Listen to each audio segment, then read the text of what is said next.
Hello student, कैसे हैं आप लोग। उम्मीद करता हूं कि आप सब स्वस्थ होंगे, कुशल मंगल होंगे। तो आइए स्टूडेंट, हम आगे बढ़ते हैं। हमने पहला सवाल कर लिया था प्रश्नावली का। आज हम दूसरे सवाल की बात करते हैं। दूसरा सवाल कह रहा है कि आकृति 3.14 को देखकर निम्नलिखित को लिखना है। ये नीचे आकृति दी गई है 3.14, ठीक है। इसमें हमें देखना है और इन प्रश्नों के उत्तर देने हैं, ठीक है। तो क्या कह रहा है वो, सबसे पहले बिंदु बी के निर्देशांक बताने हैं। तो यहाँ पर हम चित्र में आएंगे और बिंदु बी को देखेंगे। बिंदु बी कहाँ है, यहाँ पर है, ठीक है। और किसी भी बिंदु की स्थिति निकालने के लिए मैंने आपको कहा था कि उस बिंदु पर जाकर एक लम्ब हम एक्स अक्ष पर डालेंगे और एक वाई अक्ष पर डालेंगे। तो यहाँ चूंकि ऑलरेडी उसने इन कामों को कर रखा है, तो बस हमें देखना है कि एक्स अक्ष के किस मान पे जा रहा है और वाई अक्ष के किस मान पे जा रहा है। तो यहाँ पर हम देख सकते हैं कि जो बी की स्थिति है वो उस एक्स अक्ष जो है -5 पे जा रहा है और वाई के 2 पे जा रहा है। तो अगर हम इसकी बात करें तो इसके जो निर्देशांक हो जाएंगे वो -5 और 2, ठीक है स्टूडेंट। तो इसका मतलब बी के जो निर्देशांक आगे वो आगे -5 और 2। फिर वो कह रहा है सी के निर्देशांक। सी बिंदु को देख लेंगे। सी बिंदु यहाँ पर है। इसमें इस पर भी अगर हम देखते हैं तो ये एक्स अक्ष के किस मान पे जा रहा है, 5 पे, और वाई के किस मान पे जा रहा है, -5 पे। तो अगर हम सी की बात करें तो सी के निर्देशांक हो जाएंगे एक्स के लिए +5 और वाई के लिए -5। स्टूडेंट, मैंने आपको पहले भी बताया था कि जब हम बिंदु को लिखते हैं तो पहले बिंदु में एक्स का मान आएगा और दूसरा मान जो होगा वो वाई का होगा, ठीक है। एक्स के मान को हम भुज भी बोलते हैं और वाई के मान को हम कोटि कहते हैं, ठीक है। तो यहाँ पर बी के निर्देशांक और सी के निर्देशांक हमने निकाल दिए हैं। वो पूछ रहा है निर्देशांक -3 -5 द्वारा पहचाना गया बिंदु।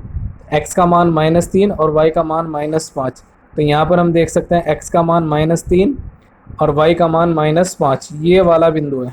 और ये बिंदु का नाम क्या है, ई। तो -3 और 5 के द्वारा पहचाना गया बिंदु कौन सा होगा स्टूडेंट, ई होगा। इसी प्रकार वो सवाल में कह रहा है 2 और -4, एक्स का मान प्लस का, वाई का मान माइनस का। तो एक्स का मान प्लस इधर होगा और वाई का मान माइनस इधर होगा। तो x के लिए 2 और y के लिए -4। कौन से बिंदु की स्थिति हो रही है, g की। तो 2 और -4 के द्वारा पहचाना गया बिंदु कौन सा होगा, g, ठीक है।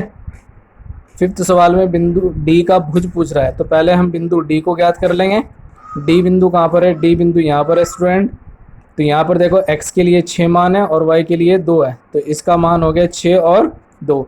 और भुज की बात कर रहा है तो भुज मैंने बताया था स्टूडेंट, x के मान को हम भुज कहते हैं। तो इसमें x की वैल्यू कितनी है, 6। तो इसका मतलब d का जो भुज है वो कितना हो जाएगा, 6। बिंदु h की कोटि, बिंदु h देख लेंगे। बिंदु h है यहाँ पर स्टूडेंट।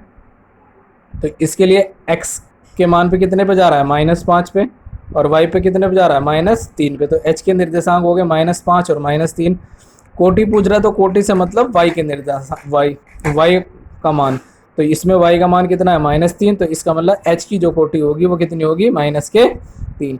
बिंदु L के निर्देशांक। बिंदु L जो है यहाँ पर है। ये देखो स्टूडेंट, अगर कोई बिंदु किसी अक्ष पर होता है तो उसमें एक मान 0 होता है। अगर x अक्ष पर होगा, x अक्ष के लिए y बराबर 0 हो जाएगा, और y अक्ष पर होगा तो x की वैल्यू 0 हो जाएगी।